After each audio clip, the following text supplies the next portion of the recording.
কাৰাগাৰত এজনো কয়দী নাথাকে আৰু সেই কাৰাগাৰখনতে থৈছে সিদ্ধাৰ্থ শৰ্মা আৰু শ্যামকানু মহন্ত। সেই জেলখন বা সেই কাৰাগাৰখন কিয় নিৰ্বাচন কৰিলে আমাৰ চৰকাৰে? শ্যামকানু মহন্তৰ হেনো গা বিষ হৈছে। শ্যামকানু মহন্তৰ এতিয়া পকাৰ ওপৰত শুব নোৱাৰা হৈছে। শ্যামকানুৰ পত্নীয়ে গৈ জেলৰ ভিতৰত তুলি আৰু ধুনীয়া ধুনীয়া কোমল বিচনাৰ দিবলৈ অনুৰোধ জনাইছে। শ্যামকানু মহন্তৰ বিষত এতিয়া থাকিব নোৱাৰা হৈছে। নমস্কাৰ বন্ধু বান্ধৱীসকল, কি খবৰ আপোনালোকৰ? ভালনে? যিখন কাৰাগাৰত এজনো কয়দী নাথাকে আৰু সেই কাৰাগাৰখনতে থৈছে সিদ্ধাৰ্থ শৰ্মা আৰু শ্যামকানু মহন্ত। সেই জেলখন বা সেই কাৰাগাৰখন কিয় নিৰ্বাচন কৰিলে আমাৰ চৰকাৰে? শ্যামকানু আৰু সিদ্ধাৰ্থ শৰ্মাক থবলৈ। সেই কাৰাগাৰখনত এতিয়ালৈকে কোনো কয়দীক তাত ৰখা হোৱা নাই আৰু সেই কাৰাগাৰত কিয় নিৰ্বাচন কৰিলে শ্যামকানু মহন্ত আৰু সিদ্ধাৰ্থ শৰ্মাক? এটা ডাঙৰ প্ৰশ্ন।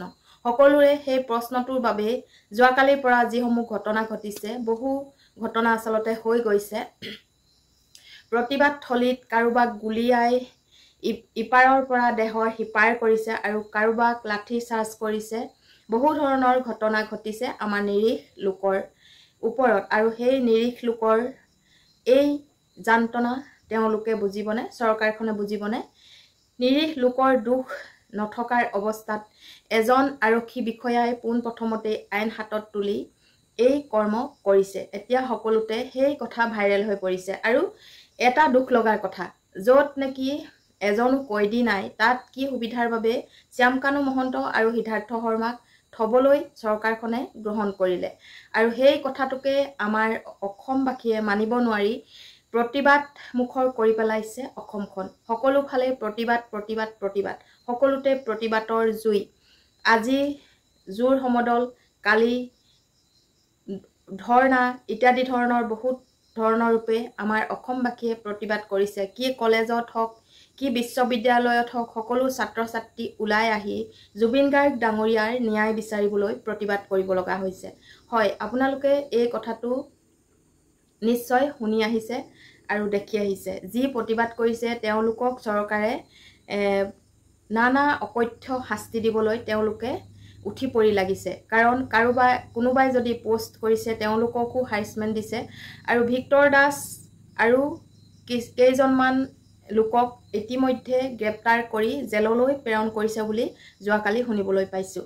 সেইসমূহ কাম যিমানেই কৰিব সিমানেই আচলতে আমাৰ অসমবাসীয়ে বুজি উঠিবলৈ লৈছে যে নিশ্চয় জুবিন গাৰ্গ ডাঙৰীয়াৰ মৃত্যুৰ ক্ষেত্ৰত যে বিজেপি চৰকাৰৰ কিবা এটা হাত আছে, সেই কথাটো গম পোৱা হৈছে।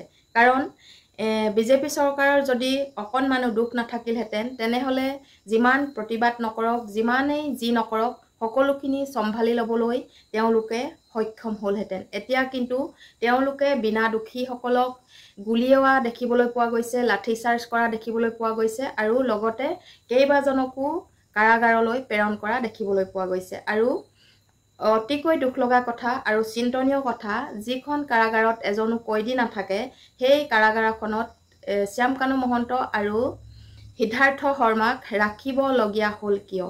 সেয়েহে মই এই মোৰ যিকেইটা মনত কথা খুৰ ধুৰাই আছিল সেই কথাকেইটা আপোনালোকলৈ আগবঢ়ালোঁ। ভাল লাগিলে লাইক, কমেণ্ট আৰু শ্বেয়াৰ কৰিবলৈ নাপাহৰিব। ধন্যবাদ।